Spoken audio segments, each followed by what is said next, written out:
The Agenda with Steve Paikin is made possible through generous philanthropic contributions from viewers like you. Thank you for supporting TVO's journalism. Tonight, we look at what the impending departure of Prime Minister Justin Trudeau means for this country. Then, what if Canada did become the 51st state, as President-elect Donald Trump has suggested? That's all tonight on The Agenda.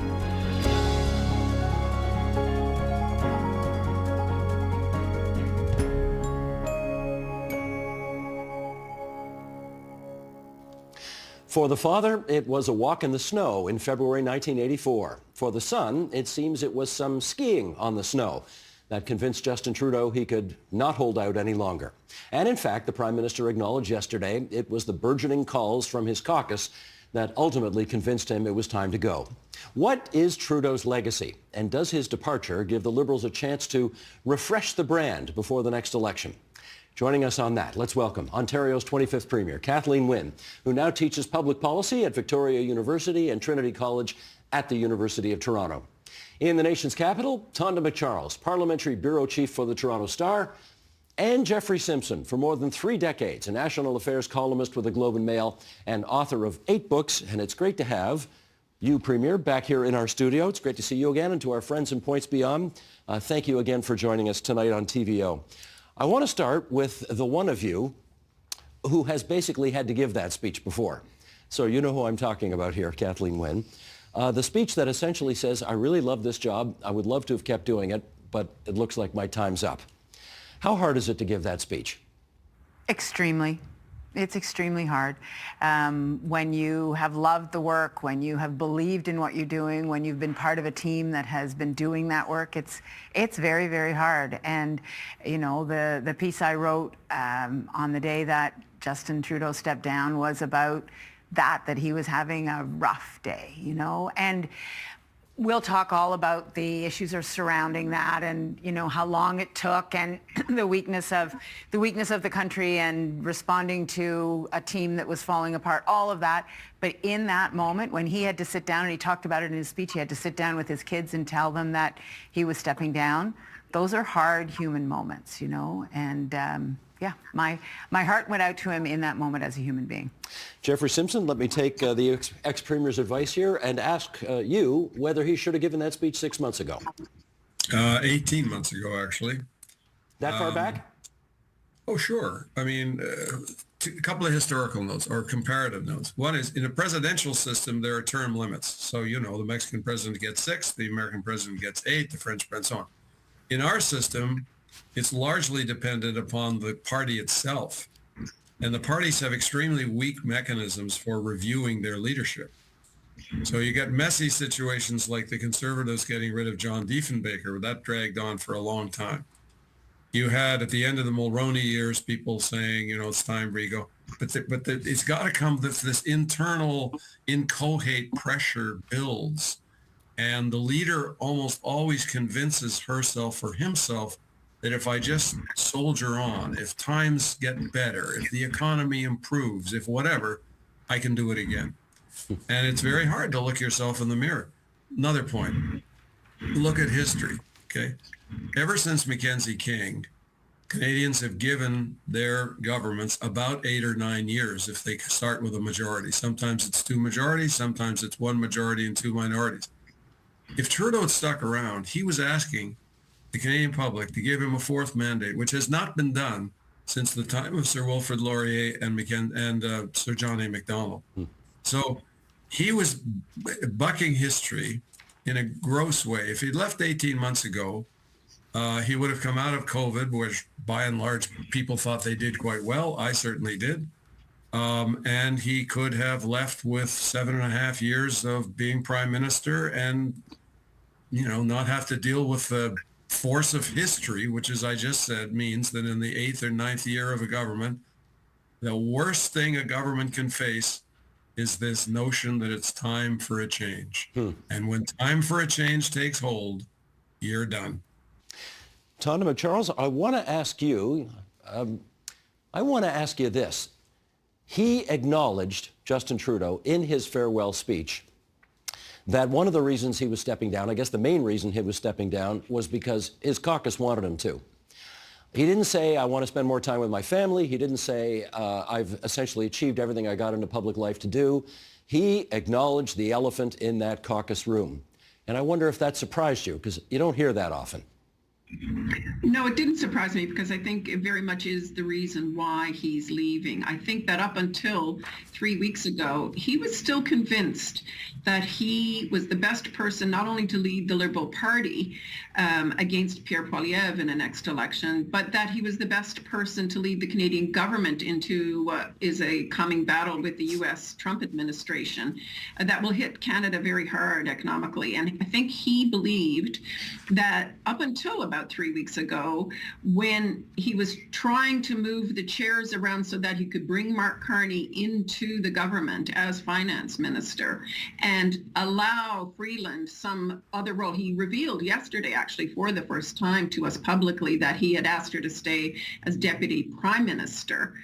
Previously, Freeland's version was that he had only asked her to stay in some ill-defined role on the Canada-U.S. file. But I think the real catalyst for what got us there yesterday was this absolute sort of inferno that erupted after Freeland resigned, with the bomb she lobbed at his leadership in doing so.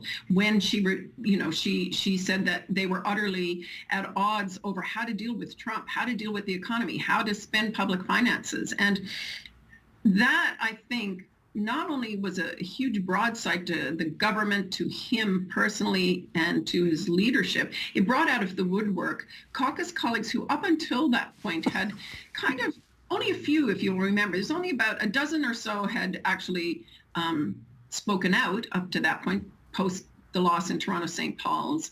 But suddenly many more were willing to put their name to the calls for him to go, and in private, behind closed caucus doors, to see the Ontario Atlantic and Quebec caucuses, a majority, as far as we know, we don't know if it was, a unanimous call, but certainly a majority of those caucuses coming out against him made it impossible, and he realized this, to continue.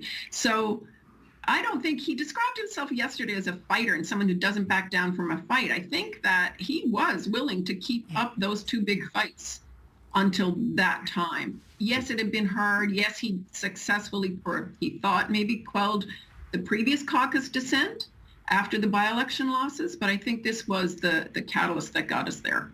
Premier Wynne, I got to ask you, because I presume you've thought about this in the past. He's, why do we have a 50-50 cabinet? Because it's 2015. He's a guy who, made a lot of his chops in politics on being a feminist and giving women a chance that perhaps previous prime ministers didn't give them. And yet his worst confrontations as prime minister, Jody Wilson-Raybould, Jane Philpott, now Chrystia Freeland, are all with strong women. Mm-hmm. Help us get our heads around that. How do you understand that? I don't think I can. I don't think I have any particular insight into that. I certainly don't have any insight into what happened with Chrystia Freeland. I have no idea why the Prime Minister or the people around him would think that they could have that conversation with her on Friday and expect her to deliver, unflappably on the Monday, a fall economic statement that she didn't agree with. So I really don't have an explanation for that. I think that maybe there was an expectation that in all of those cases that they would just go along, that they were good soldiers, that they would carry on, and I don't know whether that had anything to do with them being women or not. I just don't know. But it's particularly problematic because of exactly what you said, that he made part of his reputation on this equitable view of the world, and putting Chrystia Freeland particularly in that position, that I agree with Tonda, that was the turning point. That made it impossible for the team to hang together. Jeffrey, do you agree that... I would just... Oh, yeah. Sorry, Tonda, go ahead. Well, could I just quickly on that point. I would just say that Justin Trudeau has actually got a very hard-nosed, ruthless political streak when it's called for, and he hasn't just dumped women. He dumped Bill Morneau when he was ineffective. He's dumped, for example, Randy Boissonnault when he became an embarrassment to the government. He was ruthless about ousting Liberal senators initially, way back when he first came into the leadership role of the party. And so he's shown a ruthless streak when it's called for, but he also, I think, thought that, and made a mistake perhaps, that of thinking that those women would have been loyal team members, as Kathleen said. But I think, notably in the Wilson-Raybould Philpott cases, they were, I would say, not longtime Liberal Party activists, members, organizers, party members, MPs, then ministers. They came in from the outside of the Liberal Party politics and didn't perhaps behave the way maybe Liberal types who thought they might have or should have. And in Freeland's case, at least she was an outsider until she became very much an insider to Justin Trudeau and a very trusted lieutenant. So I think she's the more interesting case. And does it tell us that he's not a feminist? I'm not convinced of that, actually, simply because of the other examples I've given you. Jeffrey, you want to come in on this? Well, he recruited hard, both the former Minister of Indigenous Affairs and Chrystia Freeland. I mean, They were not in the Liberal Party. He went out and got them, and to his credit, brought them into the Liberal Party. And unfortunately, they came a cropper. Hubris. It goes with being in politics too often. You don't know when the time has come. Now, you talk about these caucus members, okay? Those caucus members, God love them, in all parties, go home every weekend or when there's a parliamentary break, and they talk to their constituents and they hear from their constituents. And those Liberal MPs have been going home now for some months and getting pounded when they knock on doors because Trudeau was so unpopular and the party was becoming extremely unpopular, more and more so with every passing week. So they come to Ottawa this week or in the weeks before this, having heard this on the doorstep in Liberal ridings, not just in hardcore Conservative or NDP ridings. And they say, I'm done in the next election if I run. And some of them are already saying, I'm leaving, okay? So it was the public opinion that pressed itself on those MPs. And they overcame the Prime Minister's hubristic view that somehow, in the face of overwhelming opposition in the country to him staying and almost certain catastrophic defeat for the Liberal Party, that he somehow could, rescue the team. I mean, this was hubris of a kind that one sees from time to time, and it usually leads, as Shakespeare tells us, into tragedy.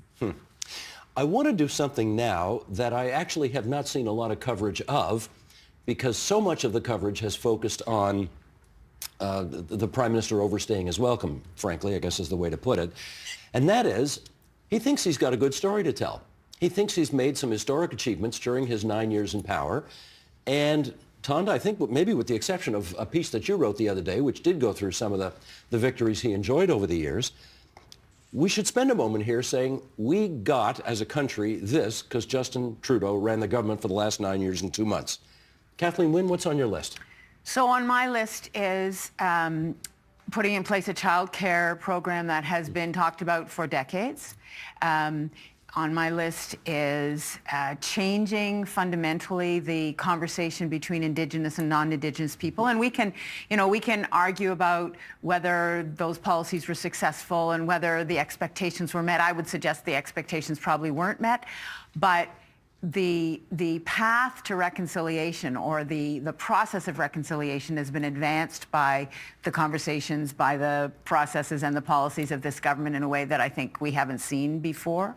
I think there have been, there's been an expansion of healthcare in terms of dental and pharma, particularly pharma, which he advanced.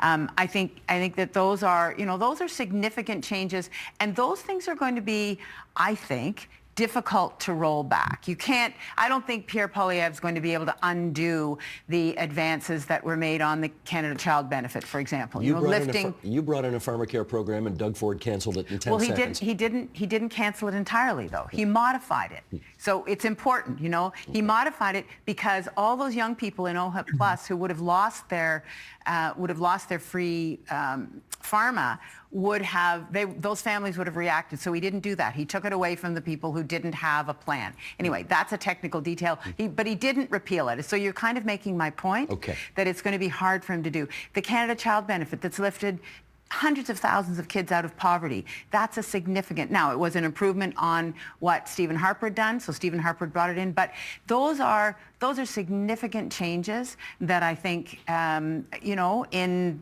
the history books will be attributed to Trudeau. Jeffrey, is there anything on your list that we didn't just hear from Kathleen Wynne?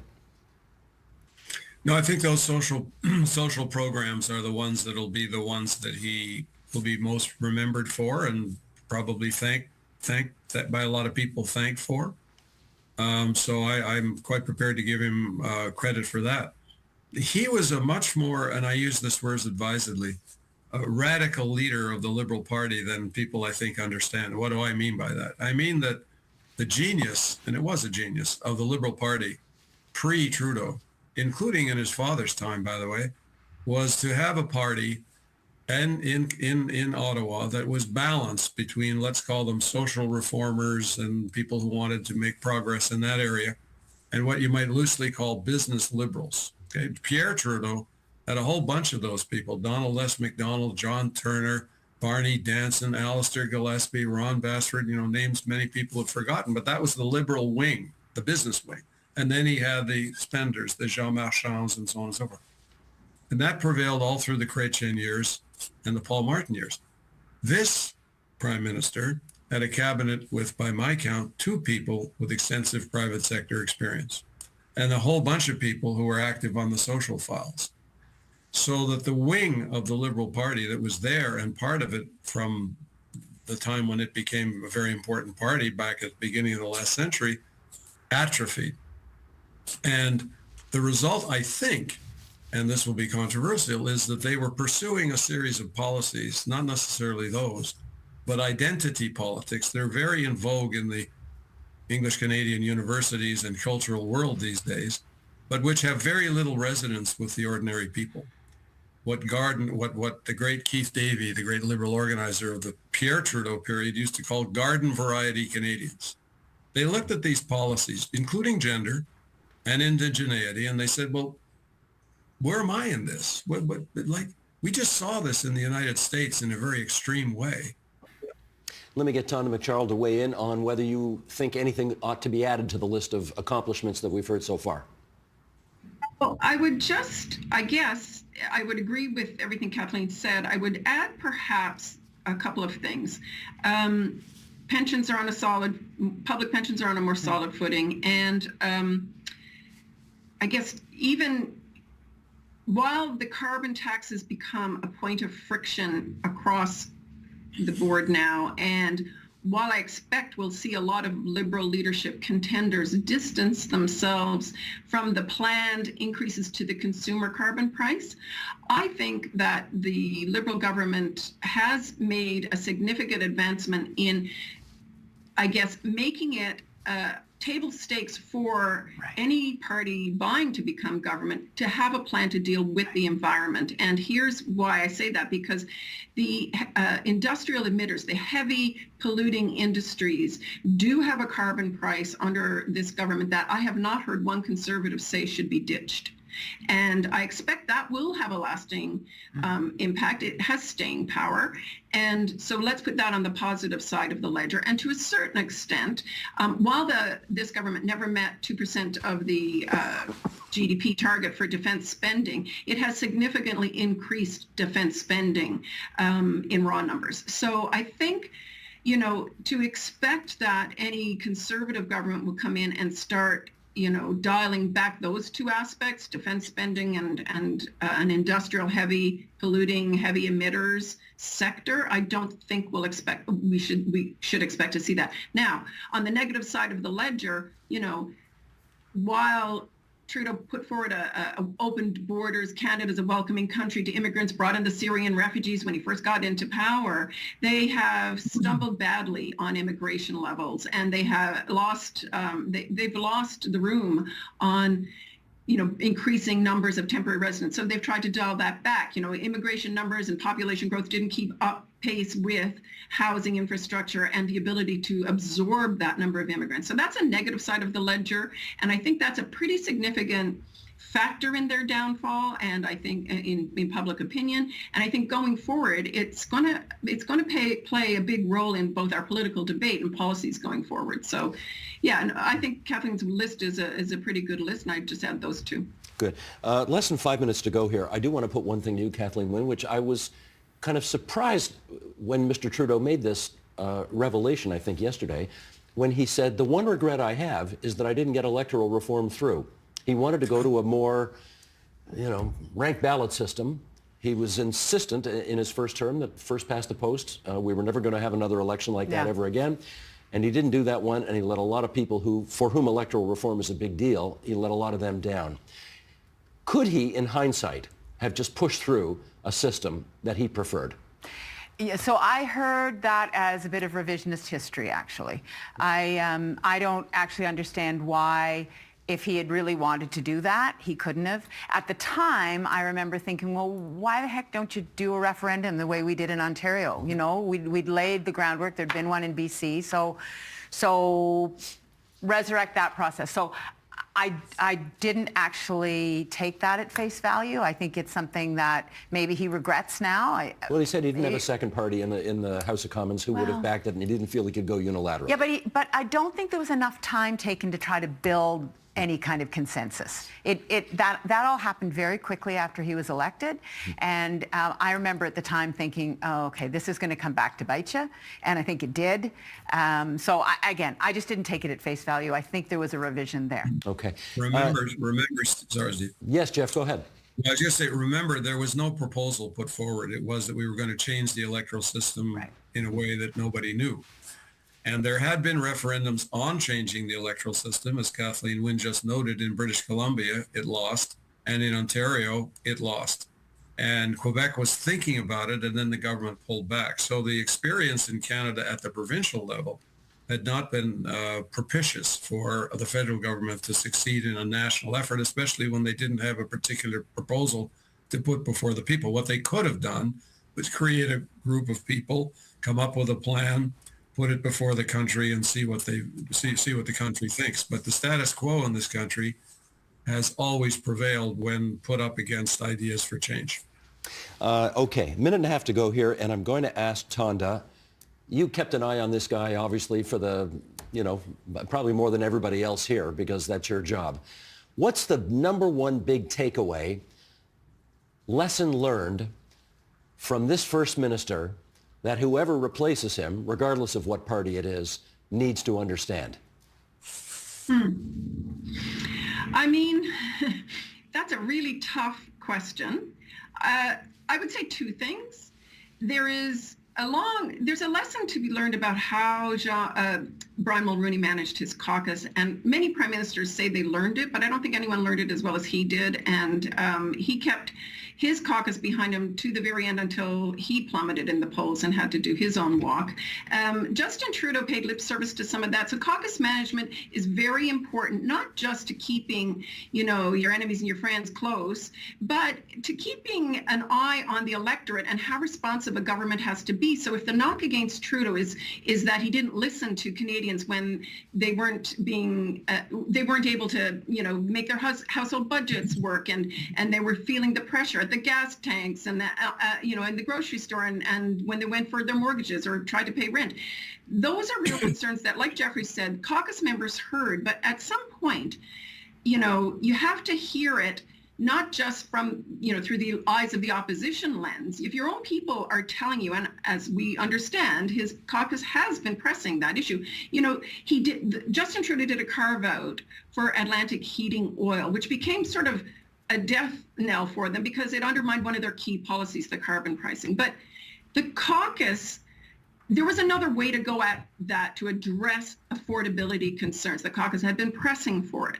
And so I think that's a takeaway for me. It comes, I think Trudeau would have benefited, his government would have benefited from listening more carefully to caucus, insulating yourself a little bit from your inner circle of close advisors in the PMO who tell you what is important, and equally from finance department officials who have their own version of what's important.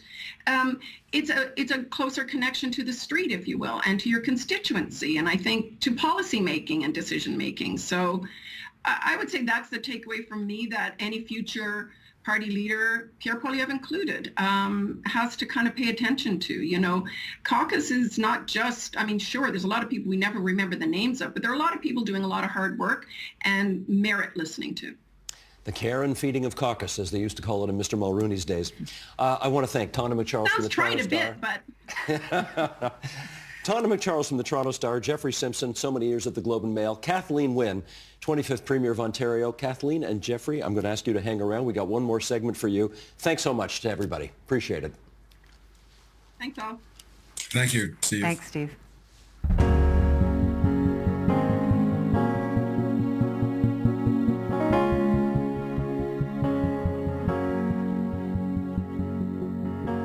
Yes, he was trolling us. Yes, he's trying to mess with Justin Trudeau. But incoming President Donald Trump likely has at least some Canadians wondering, what if we did become the 51st state? How would our lives be different? Could we maintain our distinctive and different customs, just as, say, Texas has from Massachusetts? Let's find out. We welcome back to the studio Kathleen Wynne, Ontario's 25th Premier, who's teaching public policy at Victoria and Trinity Colleges at U of T. In our nation's capital, Jeffrey Simpson, for more than 3 decades, the national affairs columnist at the Globe and Mail and author of 8 books. And in Atlanta, Georgia, Laura Dawson, Executive Director of the Future Borders Coalition. That's a self-described binational organization promoting a cohesive vision of the U.S.-Canada border based on the principles of efficiency, safety, and security. And it's great to have Laura, you joining us again. I hope your mom's watching us in Sault Ste. Marie. Tell me she is. She is, absolutely. Probably both at both airings tonight. Yes. Okay, good to hear. Good to hear. Let's just put this right on the record right now. Here's Donald Trump posting in Truth Social yesterday. He says, many people in Canada love being the 51st state. The United States can no longer suffer the massive trade deficits and subsidies that Canada needs to stay afloat. Justin Trudeau knew this and resigned. If Canada merged with the U.S., there would be no tariffs, taxes would go way down, and they would be totally secure from the threat of the Russian and Chinese ships that are constantly surrounding them. Together, what a great nation it would be. Okay, Premier Wynne, weigh in first. When you first heard and saw, because this isn't the first one, he's done this before. Yeah. When you first saw and heard about all this, what went through your head? Well, you know, that people keep saying he's not a serious person, but we have to take him seriously. And I think that's where we are. We have to. I hear this as a threat that is pushing us to negotiate on something else. That's how I hear it.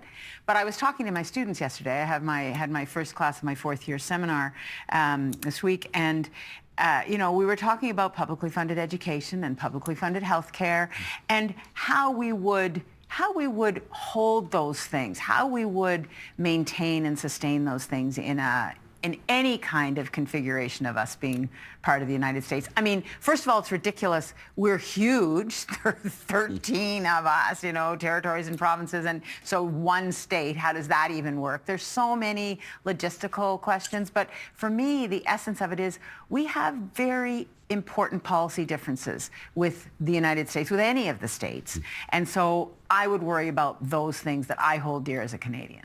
Jeffrey Simpson, how about you? When you first saw this trolling, what'd you think? Well, I thought it was very consistent with what I've always thought about Donald Trump, which is his brain has a very large area in it, which is fact-free. And in that area float all kinds of grievances, past wrongs, wrong ideas, misstatements of fact, which over the years he, I think, has convinced himself is not an adverse problem for his political career or indeed his business career. I don't think it would do a lot of good to dissect what he just said. Every sentence in that quote you just gave me is factually wrong. Okay, starting from the premise, and Angus Reid just had a poll which said that only 15% of Canadians were interested in the possibility of the idea. So when he says there's a massive majority of Canadians ready to, this is just his fact-free brain ricocheting these errors around. And I'd say one second thing, if I were sitting next to Donald Trump as the Prime Minister of Canada, not that he would pay any attention to this, but I'd have to get it out. I'd say, Mr. President, you are the leader of the world's oldest federation. 1776, 1782, you came together. We are the world's second oldest federation. And when we were coming together in the 1860s, you were having a civil war, which was the most bloody war in your history. More Americans were killed in that history than in all of America's many other wars combined. We've never had one of those. So we're the world's second oldest federation. And you don't throw a country like this one that has survived in peace for all those decades into the vortex of the United States. It's inconceivable. And of course, it's insulting, but Donald Trump and insults are two words that go together like, I don't know what. Okay. Laura, I wonder if you had a somewhat different take, given that you're south of the border. You're actually south of the Mason-Dixon line as well right now. So tell us how you regarded the Trump tweets when you first saw them. Well, at first, anything that he tweets that has many people say, after it, all of the words are going to be false. So that's sort of, I tell that we all know right now is that he's going to be sort of making things up and freelancing as he goes along. But honestly, it was a gut punch. I remember about 10 years ago or so, I was working for a U.S. ambassador in Canada who had a whiteboard up in his office during a federal election. And he was keeping track of the polling data, who was up, who was down, where were liberals, where were conservatives. And somebody suggested to him that he remove the whiteboard because it might be construed in intervening in the affairs of a sovereign state.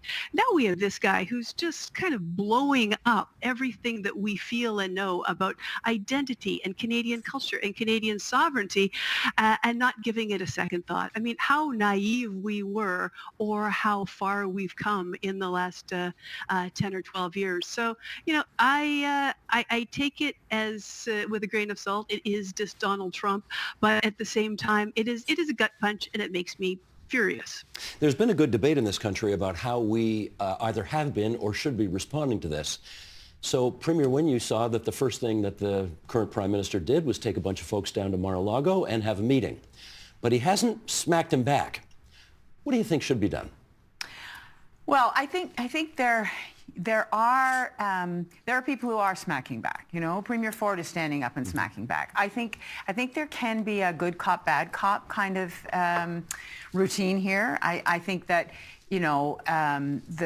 the Prime Minister, whoever that is, but right now Prime Minister Trudeau, has to have a relationship with the President of the United States. So I think that it was smart to go to Mar-a-Lago. I think it was smart to have that conversation because the relationship is very important in terms of our economy, obviously. And the relationship has to be strong. But I think that the fact that there are voices who are pushing back, I think that's good. I think it's amazing that it's even 13. I heard 13%, Jeffrey, not 15% of Canadians even think this is a good idea. But I think, that voice of, we're not interested has to be expressed. And I think the premiers have to do that to some extent, but they also have to build relationships across the country so that they're talking with governors and they're talking with representatives of Congress so that the importance of our integrated supply chain is first and foremost as we go into the conversation, because really the conversation that is critical right now is about tariffs. It's about how do we maintain a trade relationship and a supply chain that's going to benefit North America, certainly in the United States and Canada, in the face of this threat. That's the real threat. That's the one that I think we have to worry about. Jeffrey, whether it was 15% or 17% or 13%, whatever it was, did even 1% of you, did 1% of your inner voice think for a moment, No. I wonder how this would work? No? No. I mean, do they, does Mr. Trump want 7 million francophones in his country? He doesn't like the Hispanics who are coming across the border. All of a sudden, he'd have to deal with 7 million francophones. Does he want that? I don't think so. And I could go on. I mean, there are fundamental demographic, political, historical differences between these two countries. And each in its own way has gone on for decades and decades, living beside each other with these differences and accommodating them where possible. The last war we fought was 1812, 1814, one of the most farcical wars ever fought by anybody in any place in the world.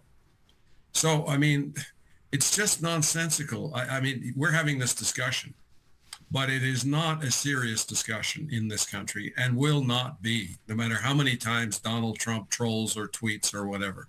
It's not going to happen, and he hasn't thought about it. And I agree with the previous comment that this is part of a kind of poking at Canada, because Trump, going back to the days when he was a real estate developer, did all kinds of things if people were deemed to be weak. Right? He stiffed contractors, and and so this is his pattern. The question is, you asked, what do we do? And we are in a very difficult situation because of our own internal problems. We have a practically 100% dysfunctional federal government at the moment. The ministers like Freeland, who negotiated the last free trade agreement, they're going to be out campaigning for the Liberal leadership. They're not even in the cabinet anymore. Mark Carney, who's he? He's not in the cabinet. He's nobody elected for nobody. Trump never liked Trudeau, still doesn't like him, relishes in the fact that he's now weak and leaving politics, rubbing his hands with glee. The leader of the opposition, who will win the next election, won't be in office for months. So we don't have a functioning government. We have a functioning public service, but we don't have a functioning, effective political government. And maybe he intuitively knows that. And here's the time to push. Well, I take your point on this being a bit of a ridiculous discussion, but humor me, Laura, if you would, for a second here, because I want to talk about those 15% of Canadians, if in fact that's what the number is, who were surveyed, who'd said, I'd entertain the idea. Presumably, if we were to become the 51st state, I'm blue skying here, everybody, don't come down my throat, Parliament in Ottawa would be our new state legislature. Presumably, we'd send, as a country of 40 million people, we'd send something like, 55 to 60 congressmen to the U.S. Congress. We'd get a couple of senators there as well. We'd have a pretty big voice in the House of Representatives. How does all that sound to you, Laura? So when Steve Paikin calls, I know that I need to do my homework. So I did my homework in preparation for this, and I ran some of the numbers, and I did a thought experiment, because if you look back historically, Canadians have been asked to consider this in one way, shape, or form about every 50 years, from the U.S. Revolutionary War through the Fenian raids, through the post-war economic arrangements that we made. And so it's a good idea to think about this stuff once in a while, hypothetically. So first of all, as you say, Canada has a significant, Canada as a state has a significant influence in the U.S. legislature, second only to California. A lot of seats in Congress, and presumably 2 Senate seats. A lot of influence over the Electoral College. In fact, Canada could probably have a strong influence over who becomes president and who doesn't. It would provoke a leftward shift in U.S. politics. It would provoke a progressive shift. So I think Donald Trump better be careful what you wish for, because it might come true, because there's no way that a Canada as a 51st state would ever see a leader like Donald Trump become president. But continuing the thought experiment from the Canadian perspective, what would it feel like to be the 3rd largest country in the world? What would it feel like to be an economic powerhouse, to be a military powerhouse, not to have to worry about border issues and tariffs and trade, to be able to flex a little bit in the world. I'm not saying that's a good thing, but that's the sort of stuff that Dianne Francis was writing about a few years ago when she proposed merger of the century. So I think as a thought experiment, we ought to take this seriously and then immediately reject it because there's all sorts of reasons why it's a terrible idea. Well, Kathleen Wynne, that's the thing. You want to get rid of the tariffs? Join the United States. There's no more tariffs. That's what Donald's saying. Well, yeah. But the quality of life, our quality of life would change so radically in terms of, as I said earlier, the things that we hold dear, the nature of our culture, who we are, would morph, you know. You think so? Well, I think so. Well, we'd be in a fight about water right off the bat, right? We would be in a fight about public health care and publicly funded education. I mean, when I was premier and I was doing some of the work as we were going into the NAFTA negotiations, meeting with governors, it was amazing to me what a budget of a state looks like as opposed to a budget of a province where we have responsibility for these issues. So the quality of life of people living in Canada would change enormously, maybe for the better. Maybe the 13% of Canadians think it would change for the better. I think it would change for the worse because I think we would be fighting for things that we've developed over, since 1867, things that we've put in place that we value that would be all of a sudden up for negotiation. And I think we would reject the idea out of hand once we thought about those. Can I show you a picture here? Yeah. Sheldon, bring this up, will you? This is middle of page 2. There's Kathleen Wynne, Premier of Ontario, standing with, you know who that is? That's Mike Pence. Mike Pence, yes. When he was governor of Indiana. Yes. You guys had a meeting. He was one of the governors I met with. Yeah. Right. This issue ever come up? No. Never came up. No, and not with Governor Snyder in Michigan, not at all. I mean, it was a conversation between equals. We were talking about the supply chain, and I just want to go back to something Jeffrey said about the weakness of where we are right now. That is absolutely true. We are in a weak situation, and I think that is why Trump thinks he can kick us at this point. But it is really important to go back to what I said earlier about the role of the subnationals now. It's extremely important that we support the premiers in their conversations because subnationals, when we were renegotiating NAFTA the first time under Trump's first term, it was the provinces that were in those conversations before the federal government came in. Before Chrystia Freeland got Team Canada together, the provinces were already there doing some of that work. So I think we see this period right now as that sort of, I know it's not the same as 2016, but it's even more important that the provinces take that leadership role. Sorry, I know that's not where you want to go, but that's a really important aspect of this relationship right now. Fair point. Jeffrey, don't you think, particularly, I look around this place here, everybody's got a cold right now. And it's only minus 17 outside today. And would you love to be able to go to Florida and have it be part of the same country and spend dollars that were actually worth $1 and not only 61 cents Canadian? Well, I do have a small condominium in Florida. There you go. In a county which in the last election had 35,000 votes for Kamala Harris and 125,000 votes for Donald Trump. So would I feel comfortable under those circumstances of paying my taxes and dealing with the kind of things you have to do with? The answer is absolutely no. Do I like the sun? Yes. Do I like Americans, personally? Yes. So sure, having this, but we can go down there without becoming part of the union. I mean, last time I looked, let me flip this around a little bit. We can beat up on things in the United States. They have an interstate highway system that puts our little ribbon of the Trans-Canada Highway looking ridiculous, etc. They have a dynamic economy in the tech sector that we should pay attention to. Whether we like it or not, they have a tax system that encourages entrepreneurship in a way that ours doesn't, to our detriment. So there are things we can learn from the United States experience. It wouldn't occur to them to look at what we're doing because that's not what big boys do. But we can learn some things from the United States while we're going through this sort of dismissal of Donald Trump's fantasies. By the way, one last little point. Yes. I don't think Canada would join the United States qua Canada.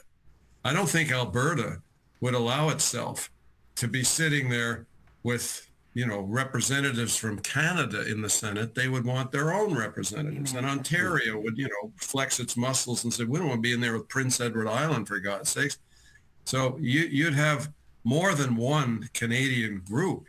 Canada is a federation, and that would play itself out in this never land of us joining the United States. And that would cause the Americans to say, gee, is that really what we wanted? Was 12 or 13 or 10 more states in the already rather decentralized federation that they have, not as decentralized as ours, I might add. Let me pick up on your comment about whether they have anything to learn from us.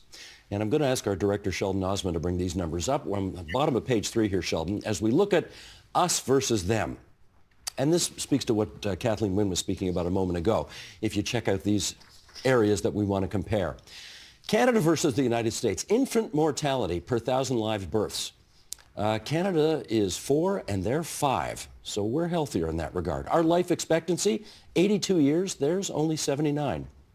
COVID deaths per 100,000, 135 in Canada, 341 in the United States. We seem to have made it through COVID much better than they did. How about, let's check some other metrics here. In terms of racial equality, Canada is 62nd in the world out of 150 countries surveyed. The United States is 138th. when it comes to racial equality. How about gender equality? We're 51st. They're 109th. What does the OECD and the European Union say about child poverty? Canada's got 17% child poverty. The United States, 26% child poverty. And how about one of these nice amorphous terms, happiness? On the happiness index, we're considered the 15th happiest country in the world, the U.S. only 23rd. So, okay, Laura, given those numbers, should we be inquiring about making them the 11th province of Canada? Well, I think the same dynamics apply in that, do we want a significant rightward shift for Canada? Do we want to go from a society with a strong social safety net where everyone matters to a, good luck, it's great for entrepreneurs, but if you're on the lower end of the spectrum, you don't have the kind of health and social protections that that you need and that you would expect in Canada. And to add to your points about smaller provinces being marginalized, regionalism. What about Quebec? There's no protection in the United States for minority language rights. So all languages have equal protection under the free speech rule, but there would be no distinct society. There would be no Quebec language rights. There would be absolutely wear your religious symbols to work because that is part of the U.S. cultural makeup. So while Quebec would be a very important get from a U.S. perspective in terms of resource and geopolitical positioning, the sorts of concessions that Quebec Indigenous people would have to make in terms of rights and identity, I think would be untenable. Well, you're not that far from Louisiana right now, and we know what's happened to the status of the French language there. They don't speak a lot of French in Louisiana anymore. Not too much. Exactly. Let me show you a clip here of, this was, Premier Wynne mentioned this just a few moments ago. Doug Ford's pushing back. He's smacking back. He's heard what incoming President Trump has had to say about all this, and he had a couple of ideas of his own the other day. Sheldon, roll it if you would. Trump once again talked about the idea of now a merger between Canada and the United States. You would dismiss that as a joke. At what point do you say that that's no longer a laughing matter and something that should be taken with quite a bit of seriousness? Well, I know under my watch for Ontario, I'd never be for that at all. We have the greatest country in the world. We have the greatest province anywhere. Any sub-sovereign nation is Ontario, and the rest of the provinces as well. Do you think he's joking? We would, you know something, to the president, I'll make him a counteroffer. How about if we buy Alaska, and we'll throw in Minnesota, Minneapolis at the same time? So, it's not realistic. I know he likes making these comments, and he likes joking around. I take that seriously. He may be joking, but under my watch, that will never, ever happen. I know he's not your favorite guy in the world, but what'd you think of that? Yeah, I think it's the right tone. He's kind of built for this kind of bullies in the schoolyard. So, as I said, I think the pushback is fine. I don't think it's what the Prime Minister should be doing. I think it's fine that he's doing it. But I mean, he's got good reason to do that. He's going into an election, and so he's standing up as Captain Canada, whatever. That's fine.